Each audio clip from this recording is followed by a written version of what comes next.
you have any questions or thoughts about that, I'm happy to discuss with you. I think most of you are well aware that this is the Arts and Culture Action Group for Envision Athens, which is the 20-year community and economic development plan.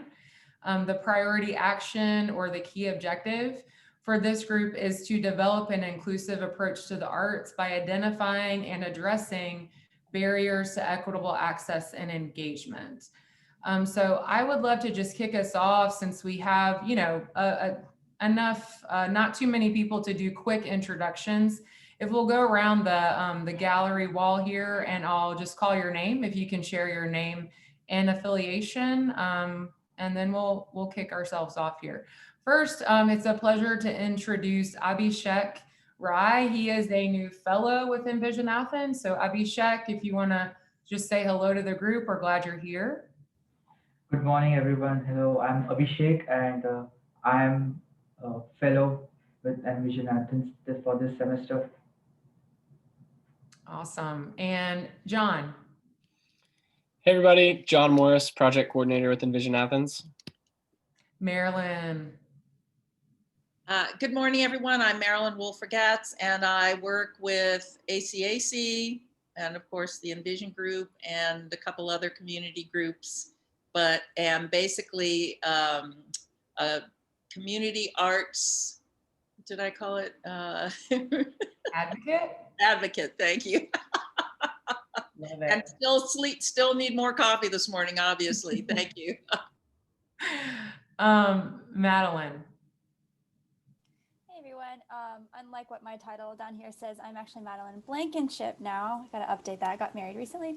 And I oversee the Get Artistic program at Creature Comforts as community specialist there, and I'm also a member of the Athens Cultural Affairs Commission. All right, Jill.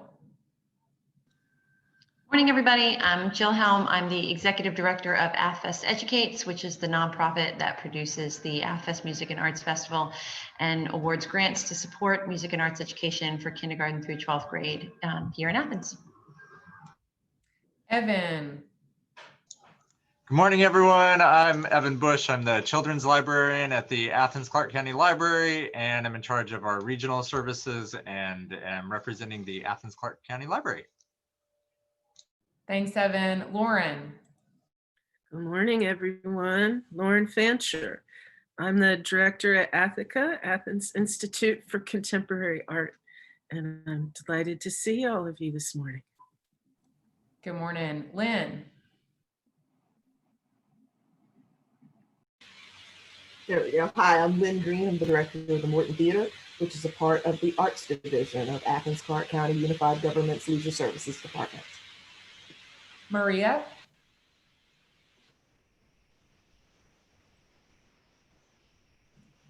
You're on mute, Maria. Hi, thank you. I'm Maria Ramos with Ramos Studios, new to the community and just looking to plug in. So glad you're here. Thanks for joining us today. Thanks, Erin. Commissioner Denson. Good morning, everybody. Commissioner Tim Denson, District 5 County Commissioner, one of the representatives for the Athens Clark County Commission on Envision. Thank you, Commissioner. LaRushela, did I pronounce your name correctly? Oh, you're on mute. Good morning. It's LaRushela, but very close. And okay, I'm the so director sorry. here. That's fine, at the Oconee Cultural Arts Foundation. LaRushela. All right, got it. Thank you. Stephanie.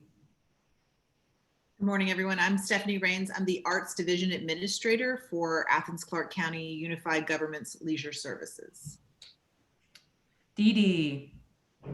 Good morning, everyone. I'm the supervisor at the Linden House Art Center, a facility of the Arts Division of Leisure Services. I'm manage the Hotel Indigo and Glass Cube projects and am a practicing artist and curator. Welcome, Dee Dee. Andrew. Hello, I'm Andrew Salinas. I have a job in the business school. That's my day job. In a volunteer capacity, I'm the chair of the Athens Cultural Affairs Commission. Linda. Good morning. I'm one of the co-directors at the Athens Downtown Development Authority and also serve on the Cultural Affairs Commission. Thank you, Linda. Camille. Hey everyone, I am the owner at Tiny Ath Gallery, and my day job, as Andrew says, is I'm the director of public relations for the School of Music at UGA. So thanks for having me. Awesome. Okay, good morning, everyone. We will not do introductions every month, but definitely when we see some new faces, we like to do that to kind of keep us all on the same page. This is Moses right here. Say good morning, Moses. Good morning. So public art on campus. It's a pleasure to welcome Andrew Salinas to provide an update to the group based on some forward movement in an opportunity we discussed at our November meeting. Andrew, can you give us an update? Sure, happy to share. In the fall, y'all may remember that the Athens Cultural Affairs Commission made its recommendations to the UGA Task Force on Race, Ethnicity, and Community public, because the task force at the time was taking public comments. We had hoped to get the ball rolling on some public art commitments to the university, because the university's current corpus of public art, and especially historical markers, tells a fairly one-sided narrative that's not surprising to those of us who have spent a lot of time with open eyes on campus. I will share that the task force has publicly committed to some public art concepts in a way that, in the language for the statement, and none of us know anything beyond what's in this paragraph. So if you have questions, that's great. I don't think anybody has answers. So the pledge is this: as recommended by the UGA Task Force on Race, Ethnicity, and Community, the University of Georgia will dedicate $150,000 to pursue a public art project or projects that illustrates the vital importance of the university's core values of diversity and inclusion. It is the intent of this project to inspire additional private support, future funds, and a larger culture of public art on campus that more fully reflects the great diversity, histories, accomplishments, and pursuits of all members of the UGA and local communities. And I'll put that in the chat. Again, still waiting to see what this means. But the language is encouraging, because it doesn't seem like the university wants us to be a one and done.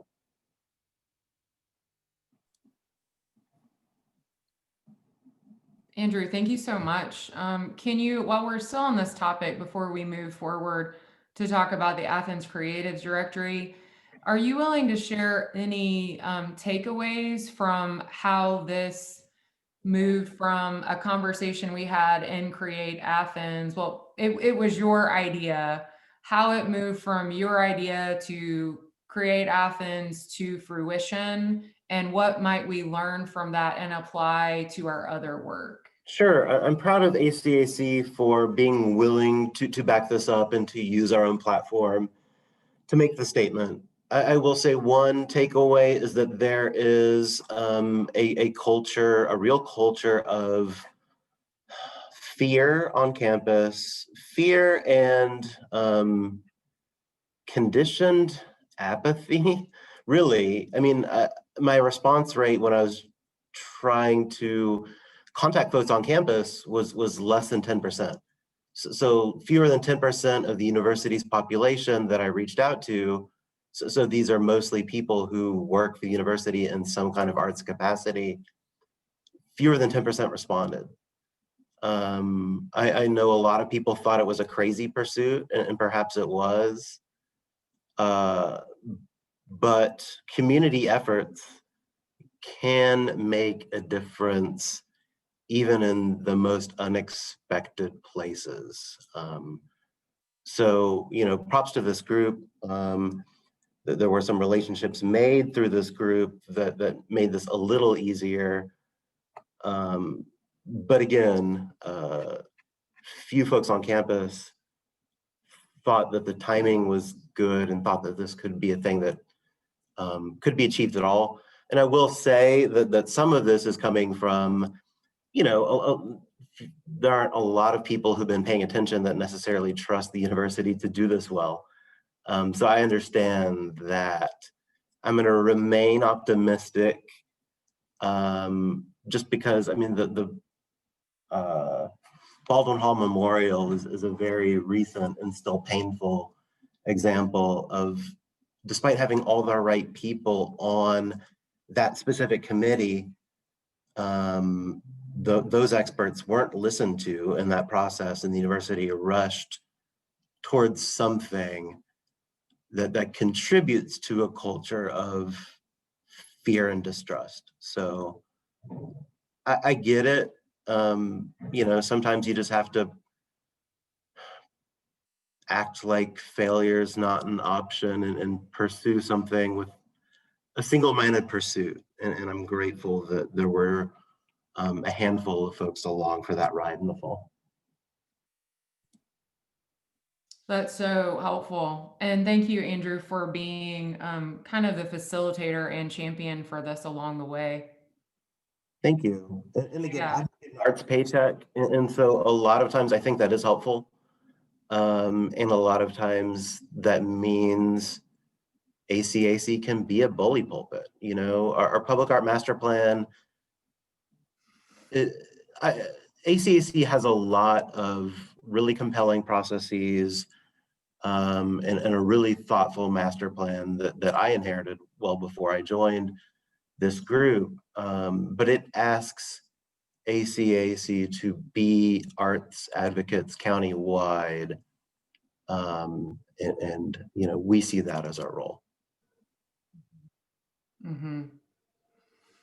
That's great. And these, you know, citizen groups, this example is just a perfect representation of, I think, why Envision was created is to provide a space so that when we have opportunity to move on something, we have the connections so that, you know, the pace can be quickened, the connections can be made, and that collective energy can be kind of leveraged toward making things happen. So great job, great work. Moving ahead then, the Athens Creatives Directory. We saw this move again from idea to reality just in a matter of weeks last summer, thanks to the partnership with economic development and the brilliant students that helped that move forward. In that process, we all agreed that the directory, while you know, beautiful in its own right and a nice platform for creatives to connect and share their profiles, there are definite areas for improvement. And so I'm going to turn it over to John, who has really well guided this and facilitated the collaboration around it to kind of move us through, I think, what will be the majority of our conversation for today and an opportunity for you all to provide feedback. So John, turning it over to you. Thanks. Hey everybody, and thanks Aaron for that kind introduction. The Creatives Directory is, of course, something that's been a big part of this group's conversation for the last several months, and having been a part of it from last June to getting launched in August, I'm excited to announce we currently have 172 published listings, which is awesome. We're still getting listings each week. We saw a huge surge in listings throughout the holiday as there was a push for holiday marketing, connecting to holiday markets.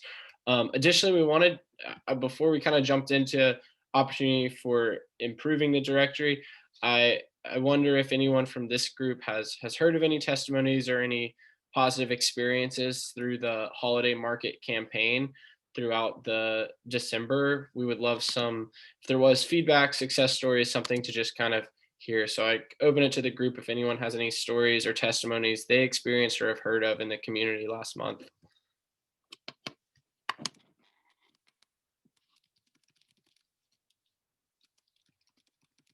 Stephanie and Linda, I think you all did a lot of push within the community to drive local buying in this direction. Did you guys hear any feedback locally throughout the holiday season? I don't have any anecdotal like stories to share with specific artists. I know that that there was a lot of talk about the registry and getting on it. So I think it was a good push to align those two things. And I think it also created a community dialogue about how meaningful it is to buy local. And I think that was an important thing to focus on in the economy and at the time, to really focus on artists and kind of talk about what it is to spend your money here and not how meaningful that is.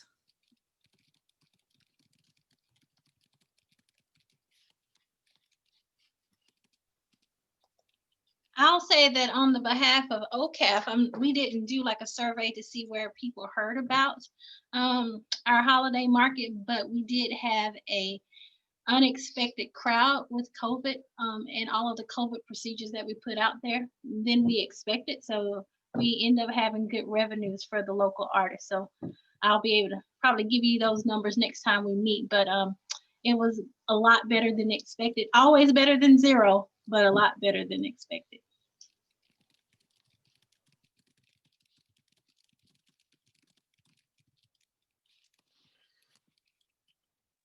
And I'll also chime in on what kind of Stephanie talked about, there being lots of talks. We saw registration. I don't have an exact number of like the growth we saw, but as I was like, posting listings that were coming in and getting submitted, we saw a huge rise in listings get submitted in the first 2 or 3 weeks of December.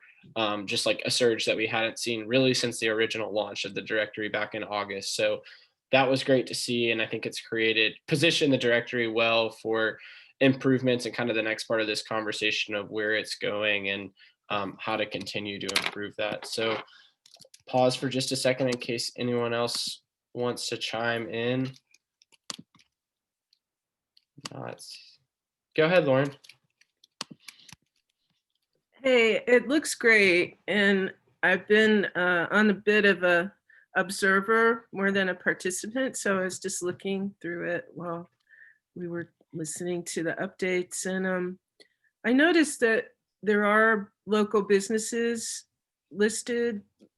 And I'm wondering if it's appropriate to include the arts organizations, because I see other sorts of businesses that are not individuals who are providing creative services. And I would love if it's appropriate to have Athica listed in there. Yeah, that's a great discussion, and not to advance us too quickly, but that's the exact type of idea that we would love to incorporate into the improvements that we make in the directory as we kind of move into that 2.0 version. Yeah, it's a great idea. And this is Linda. I think it's great just to have all that in one place. And what I heard back from some of the artists was just the fact of recognizing their industry. They really appreciated that. And I know it was a shop local, but I had a couple of opportunities to send the link to some Main Street directors in other communities. So we're happy for people in other parts of the state to shop local here too. Great idea. Awesome. Well, moving, I guess the conversation. Oh, go ahead, Madeline. I was just going to amplify what Lauren said. When I was actually looking at this the other day, because I was looking to find an artist for an upcoming opportunity. So it was really helpful, especially now when it's more difficult to go out and like view art in person. It was really helpful to be able to just kind of brainstorm and learn about, I did learn about artists that I had never seen. But if there could be a filter for either art service providers, like Lauren said, like a nonprofit kind of filter and or a creative business filter, it would just be a lot easier to look through and find what you're actually needing. And then the other thing I wanted to share is it seems like there might be like a setting on the back end or something where the website isn't coming up if you Google it. So every time I try and type in Athens Creative Directory, because I'm not sure on the exact way to type it. I have to go through like the Lamar Dots listing about the website to find it, or, kind of a second website to find it. So that seems like something funny that might be hopefully it's an easy fix. Go ahead, Dee Dee. Thank you so much for that, Madeline.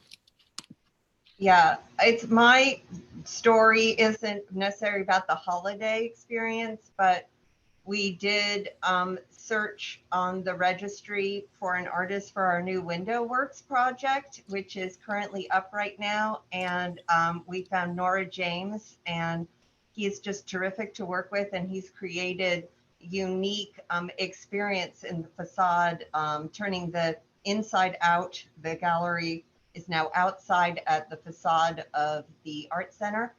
And we had the pleasure of seeing it on the cover of the flagpole this last week. So he came directly through the registry. So thank you. That's great to hear. Thank you so much for sharing that, Dee Dee. Well, moving the conversation forward a little bit, we have a really exciting opportunity partnering with the New Media Institute at UGA. That's a section in the Grady College of Journalism, or Grady College of Mass Communications, I think it is. But they have the New Media Institute, which is students that work in tech and try to find tech solutions. Their director, John Weatherford, is really, or the director of the capstone portion of that department, is very interested in using technology to solve problems, issues in the community, and they're trying to connect them onto a lot of local projects. So we're working with John Weatherford on getting these capstone New Media Institute students. Hopefully we'll find out by the end of this week, but it's looking pretty likely that we'll have a student group of 4 to 5 students in the New Media Institute spending their semester working on developing the Athens Creatives Directory, and further kind of fleshing out and developing that 2.0 version and iteration of it, and hopefully able to solve a lot of the feedback we've received over the last several months. And in addition to that, we're hoping to kind of take feedback from this group. So we've created a Google form that I'm happy to screen share and walk through in a second. But first, if anyone else has any kind of general feedback that they want to share, like we kind of just were now that you've noticed, we're happy to hear that, talk through that, and discuss how we want to channel this, the students' efforts and the efforts we have towards developing a 2.0 to being the best that it can be. So again, I open the floor for anyone that might have any direct feedback or productive conversation starters and I think Aaron just shared a few ideas that have been discussed so far.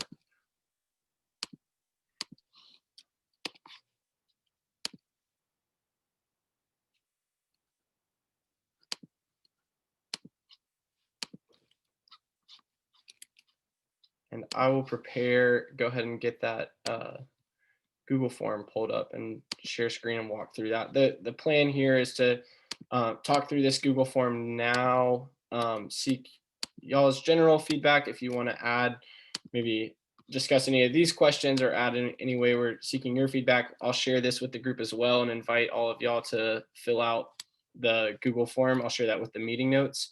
And then we're also hoping to send it out to all of the people that have created listings on the directory as well. So hopefully we should get a lot of feedback over the next week or so. So here's the form we have so far. Looking through just a general introduction, looking for opportunities that it may not be doing that no one has thought of yet here with this question for ways that we can support, as well as what has gone right so far to get a little bit of positive feedback and see what strengths we have to build on. Here asking for weaknesses and any difficulties and how it might improve. Going off the list that Aaron shared of several of the things that we've already thought of and have been discussed in this space over the last several months here, and allowing them to share which seem important and what leaves space for others as well. And then to kind of make a discussion of which seem like they're the most important and urgent and why. Because we're not sure exactly how much we'll be able to get done and get addressed this in this one semester with this student group. I'd imagine a good bit, hopefully everything, that's always the goal, is a both and situation where we're able to solve all of them, but we want to hopefully get a lot of feedback to be able to weigh what exactly should we prioritize and go after first. What are the most crucial elements of this to be addressed and to be improved? So with that, I will also invite feedback from anyone that might have feedback regarding this or the directory in general.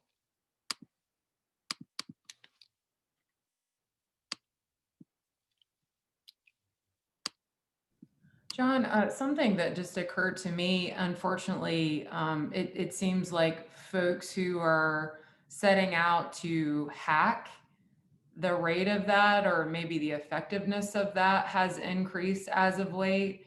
So I'm just wondering if there's anything about this directory that makes it attractive to that type of activity. So just ensuring that the site itself be protected and secure. I don't think that anyone is sharing super private information. But we've had experience even recently with like sending out a survey, right? One of our partners sent out a survey and that was hacked. So just thinking about, especially if we can lean in on the resources of New Media Institute, as well as Abhishek, our new fellow, has some computer science background. We might want to consider that as well before we get too far down the road. Right. Understanding, I know, so there was a certain instance where I think someone, rather than an actual security violation or a hacker infiltrating any private information on the directory, I know that there was a scammer that was potentially finding contacts and email addresses via the Athens Creatives directory.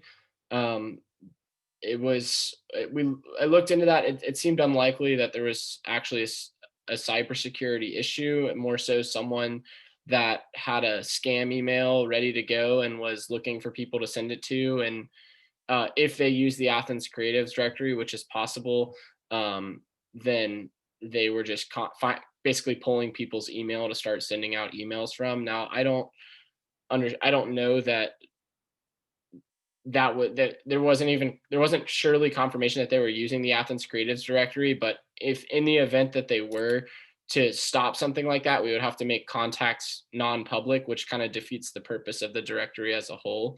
So that's something to consider. And then I know a survey that was previously hacked by one of our partners in another domain. I think it had a financial incentive tied to it, so it got shared on a forum, maybe on like Reddit or something like that, where people all over the world got access to a survey that sent you a $10 gift card. So there was an incentive there that attached people to some free money that they had to work through. So does that answer your question, Aaron? Totally. Yeah, I think that level of detail is helpful in our challenge, which is to think through what we can control versus what we cannot, but considering, in order to keep it user friendly, public enough, if there's any way to look into a crystal ball and decide how might this be taken advantage of and how can we mitigate against that, I think maybe our student group and others might have thoughts on where it might be compromised, can help it evolve to mitigate against any risks. I think now's a good time to be thinking in that way. Totally. And I think one immediate concern that I don't necessarily have, but potential for infiltration and abuse would be if once users have a listing that's been approved, which the whole reason that we have the publish process for a listing to be pending and then get approved is not so we can pick and choose who's on the directory, but more so is that we can make sure that the right people are getting approved, and someone that's an artist in Nashville isn't getting published on the Athens Creatives directory, and make sure that nothing that isn't supposed to be on there gets on there. Once people are approved, they do have kind of free reign to go back and change and edit their listing and adjust their pictures. And again, this is for the user friendliness so that people can keep their listing as up to date and with relevant images, videos, links, descriptions, etc., that fit their artist persona and how they want to brand and label themselves. Now, if someone created a fake listing and was able to get it approved like that, then they would have the ability to, post all kinds of disgusting things on their listing, and that would be hard to monitor because there's 172 listings currently, and hopefully will continue to be more. So that's a primary room for, I don't, that's something to consider. It hasn't occurred, and I hope that it doesn't, never occurs, but when thinking about blind spots or potential for abuse, that's kind of the first thing that comes to mind. And so another suggestion that has been made relates to artists and others being able to post information and opportunities. So I think that, again, looking down the road a little bit, it will be important to create some type of procedure for that so that it's not overly managed, but there is at least like a layer of accountability or someone checking that content before it's posted. Does that make sense? That definitely makes sense. And I know part of the conversation in this space has been including whether more of an incentive for artists to use the directory and visit it, daily or weekly or whatever that is, whether that be a place on the site for artist calls or a place on the site for artists to discuss, a discussion board for artists to communicate with each other. And that's totally something that's being considered, and we'd love to, it's included on that feedback form, and we'd love your thoughts and opinions on that. As of now, there hasn't been a set, I guess, I want to say, person to monitor that and supervise that and ensure that the content is presented and relevant and helpful, as well as from the tech side, someone with website design experience to create and develop that. So that question, it's been expressed as an opportunity for the directory, and I wholeheartedly agree. I'm sure it's something that we would be able to create in collaboration with New Media Institute students. The question is actually going to be more of a long-term sustainability one of, is a person identified 6, 12, 18 months down the road that can still be monitoring content regularly and ensuring that it's up to date and relevant, because we don't want to create a whole new page, a whole new section, a whole new part of the site that is only used if it has a lot of maintenance, if it has a maintenance piece to it. And if it does, great. We just have to ensure that we have someone to be able to actually operate and oversee that maintenance side to it long term. And thank you for mentioning that. I think this group has discussed just a little bit, the long-term sustainability and maintenance of the directory. And the directory technically is, I guess, owned by the Athens Clarke County Unified Government Department of Economic Development. And so they have, the credentials and the direct oversight of the site itself. They're not in the position currently to oversee the site. The thinking is that potentially as they hire their entrepreneurship position in the coming months, that might be a possible task in the list of responsibilities for that person. Other prospects have been discussed, such as connecting to AAAC or ACAC to see if either of the organizations want to help kind of supervise and sustain the site. So that is something that we'll be, looking to you all to help advise. It would be frankly unacceptable if we get to 6 months down the road, we have 2.0 ready to go. The directory looks better than it ever has, but we don't have a plan for the maintenance of it. So that's just something I would love for you to be thinking about. And if you have any input or thoughts about it now, would be happy to provide a couple of minutes to discuss.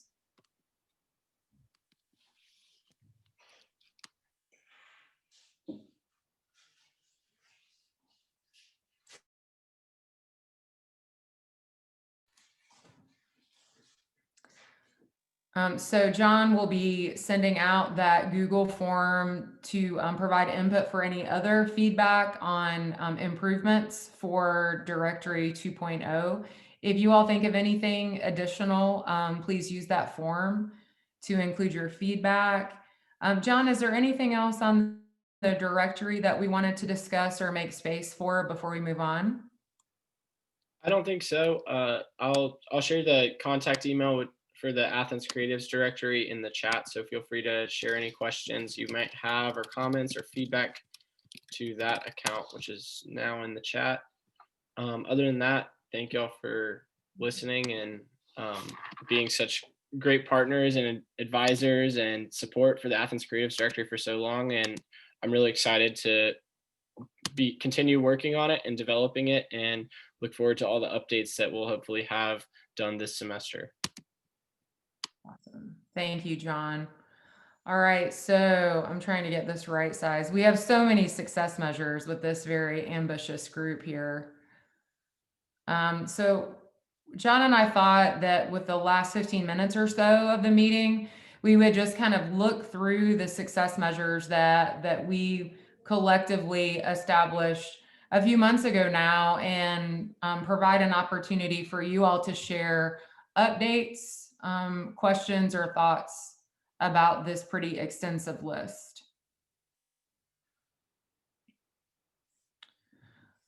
Stephanie, Dee Dee, I know that you all, believe it or not, around this time last year, were planning for the professional development workshop that you all hosted in February that was incredibly well attended. Do you all have any thoughts or plans to host future workshops? Aware that we're in a very different environment than we were last February. We don't have anything planned at this time on that same exact subject matter or for that exact audience. We are continuing to look at professional development opportunities within the arts division, but we don't have any specific plans at this time. Some of that is because the public gathering platform is still, for people to be together in public is still a little bit unresolved as we continue down the pandemic. We don't have a online workshop or anything planned at this time. Yeah.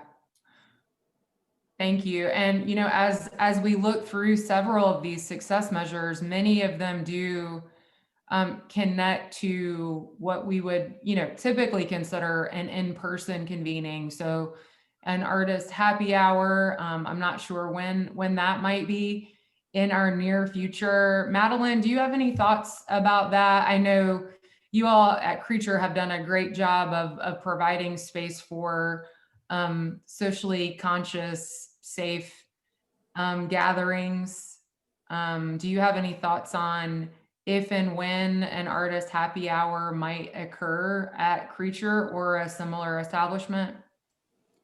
Yeah, so for Creature Comforts, we have a lot of rules that we are following to make a safe environment for everybody, including from various levels of guidance from the state. So it would be a challenge to introduce this in an in-person capacity in the near future until things improve. We have, even put a hold on the only thing that was really similar. We had a sort of happy hour on the Get Comfortable, our other community impact program. We had a First Friday sort of happy hour going on for that, but we've even paused that for the time being in an in-person capacity. So right now, I think we're just gonna wait and see and reassess when we can start something in person. But I think we could definitely, once things improve, we can start something like this, along the same lines as we have our First Friday happy hour. But that probably can't happen until the party sizes can be changed and people can kind of, hopefully come within the 6-foot bubble. So that will, that'll be a ways out. And about other venues, I don't know what other folks have been thinking about. I've just been thinking about, what we could do in the tap room. I'm not sure. We haven't discussed doing anything virtual. I'm not sure if people would enjoy something like that, but I'd be open to talking about it. I know sometimes virtual happy hours can just kind of feel more like work than they can, a third space kind of connection time, which is what we would hope that could feel like, rather than something that could feel like it was structured. So, you know, but it could still be valuable, and I would be open to, you know, some input from people if that's something that especially artists would think would be interesting and helpful. Great, thank you. And while I'm sharing screen, I'm not able to see the chat box. So if there's something that you do want to share, please feel free to go ahead and speak out if there's something you'd like to discuss or note. Also, I'm aware that the conversation about venues and fair compensation, at least as it specifically relates venues, that feels like a completely different conversation now than it did a year ago. As you know, venues have gone for months without live acts. So Stephanie, I know that's something that I think you and Shill and others were actively engaging. Do you have any thoughts just on the future of that work and how the pandemic has changed expectations around that work?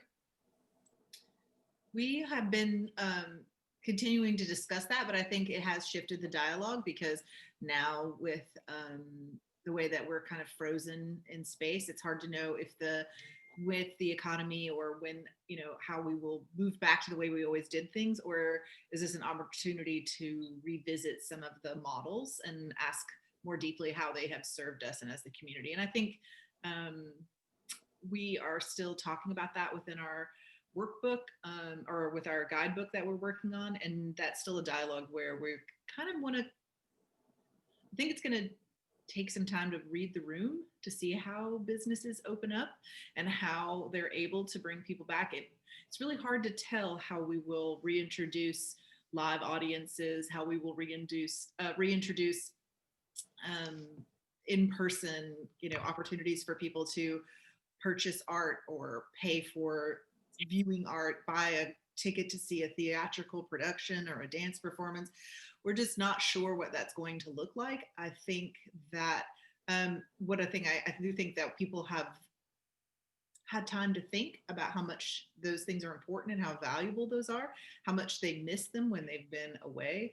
And I think that will help shape the dialogue we have about how to appropriately compensate people. And I think it will help people be more open-minded about what, like, transparent, to be more transparent about what things actually cost and why tickets are what they are and why you should pay the full amount and what that means. So I think that we've had a lot of time to self-reflect and a lot of time to watch TikTok videos and like learn from one another. I mean, we have had chance to think about that. So I think we will have to wait to see like how that is, how that actually plays out when we are on the other side of where we are now, which is like nobody gets to go to any in-person at a large scale. So we're not operating anywhere near the former models. So I think we're just going to have to continue to be open-minded and take our time, because I think it's going to be, we're going to have to see how things reopen. That's really keen insight. I do think that this year has given us the opportunity to fully realize the cost of not compensating. You know, we've gone without it. And so hopefully that will open the door for increased appreciation in the form of actual currency that people can spend. So that's great. Speaking of, is there any update from Marilyn, Stephanie, Shill regarding the guidebook? And is there any support that we can offer you guys? I will say that much of what Stephanie just said applies to this. There is so much that we have to include. We're looking at all the arts. How are we going to help all artists? How are we going to include community? How are we going to include business, looking at those aspects? What's going to happen in the next few months? How, you know, we're working on format, but I have to say that's been challenging, and we'll be meeting again soon to go through some of this and maybe try to refocus on what we're doing. I hear that well, right? So professionally engaging in all sorts of endeavors looks very different now than it did a year ago. So the guidance and advice needs to be, aware of those changes. Well, thank you for that behind the scenes work. If there's anything any of us can do to help support you, please let us know. Thank you. Thanks. Commissioner Denson, not to put you on the spot, but I know this is an area, this meaning arts and culture, as well as fair compensation. There's a lot of nexus around things that you're passionate about. If you have anything to share from the commissioner or just the Tim Denson human perspective, I just want to give you the opportunity to do that.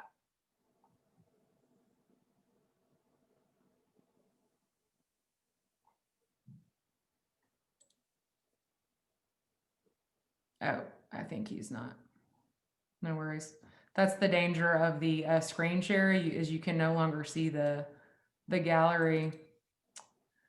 I think the last area, this last section here, is where we have a lot of opportunity, and there's also, I think, a reasonable amount of nuance in engaging this, so that we don't try to come across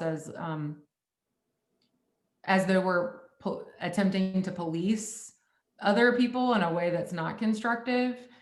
So in the past, we've discussed, basically making increased diversity and inclusion and access more quantifiable by tracking and increasing representation among specific facets of an organization, whether that be a governing board or whatever decision-making body there is, paid staff.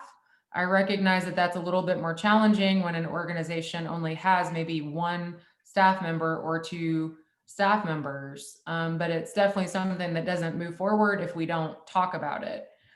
So any thoughts or updates in that regard?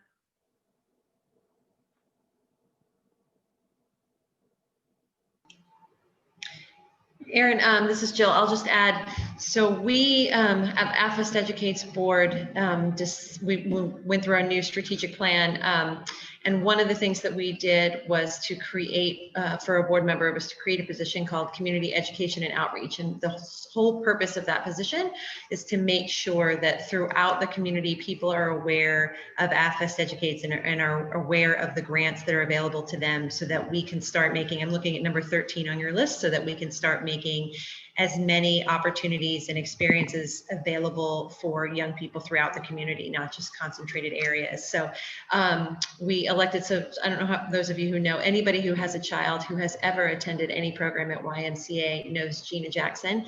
And Gina is on our board. She is the director of youth programs, and pretty much knows every family throughout the community, just because you can't not know Gina if your child goes through the Y. So she's on our board, and she has taken on that role. And so we'll be launching that in the next month or two. And so I think that's really going to help us make sure that we're serving all aspects of the community. Teachers know about us, and they apply for the grants. And so across the board through CCSD, they know about it. But making sure that those smaller nonprofits that are bringing opportunities to young people know that we're here as a resource too. If they have some opportunity that they want to make available for K-12 youth, we're happy to fund it. They just have to apply to do that. Jill, just as an example, are you connected with, familiar with Squale's organization, the League of Step? I'm not. So and sometimes I don't know, sometimes people form it as a for-profit as opposed to a nonprofit. And because of the restrictions, we can't give money to a for-profit entity. So I don't know about Squale's organization, so I don't know if it's for-profit or nonprofit, but that might be one reason why we just haven't connected, haven't touched base. Yeah, and I don't mean to put you on the spot with that question. That just strikes me as an example, and that does speak to, I think, what is worth maybe just pausing and slowing down and considering, is that even the process of forming to be able to compete for grants for a new organization it can take some time and Yeah. necessary support to get them to a point where just, you know, incorporating as a 501c3 takes time. Right. And it's not even that people have to go that route, right? People shouldn't Yeah, have to, I right? understand. So it could be that they partner with a government program or an established 501c3 and you know, and the money funnels that way. But it's letting people know that that's what you need to do. So you can still sort of access this funding. You just have to make sure that you're partnered with the right folks. Right. And actually, I believe that Squale might have partnered with Life and Chesson Community to form that type of fiscal agent relationship. So if you don't mind, I will introduce you in a follow-up email, if that's okay. Sure. Yeah, absolutely. Yeah. And Gina is a wonderful I know. addition. Amazing. Yeah, she's awesome. Yeah, congratulations on that. That's tremendous on both sides. Yeah. Evan, any updates from the library? I will just say, as you're unmuting yourself, if there's anyone to look to just in terms of doing library programming really well and with an eye and a heart to consider diversity and access, it is Evan. So would love to hear from you.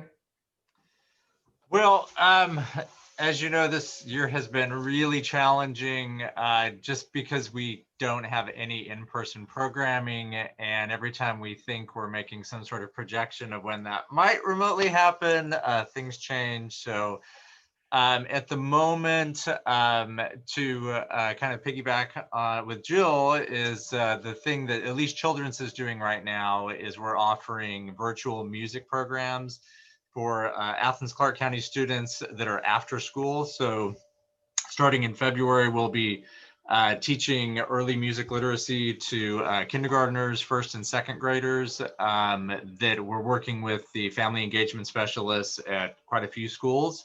So hopefully you guys can hear me with this mask. That we're trying to really up that diversity factor. Last year, we didn't quite hit our goal as far as what we wanted to, as far as bringing in a diversity of students.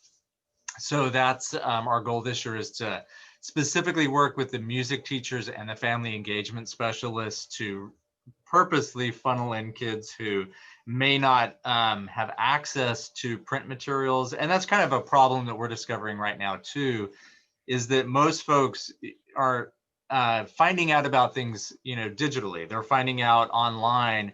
But if you're a family that doesn't have access to the internet, and we're open in the afternoons, but not during the day right now.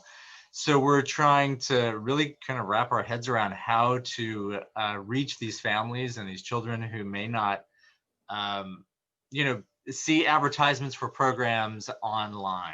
So that's kind of where we're focusing our attention. We're still doing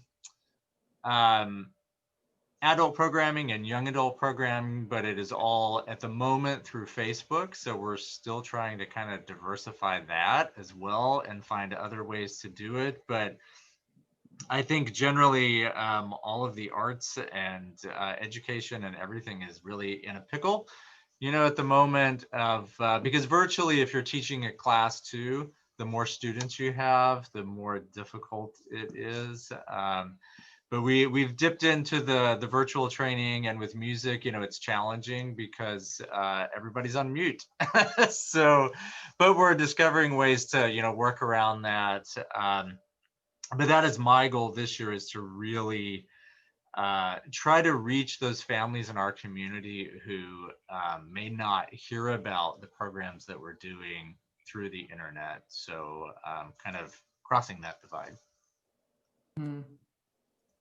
Nice, thank you.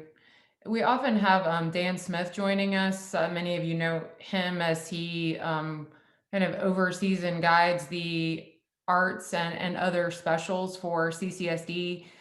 He and I are actually meeting early next week because Envision Athens, many of you know if you follow us on social, just launched our Year of the Good Neighbor campaign. And we have essentially a 30-day challenge.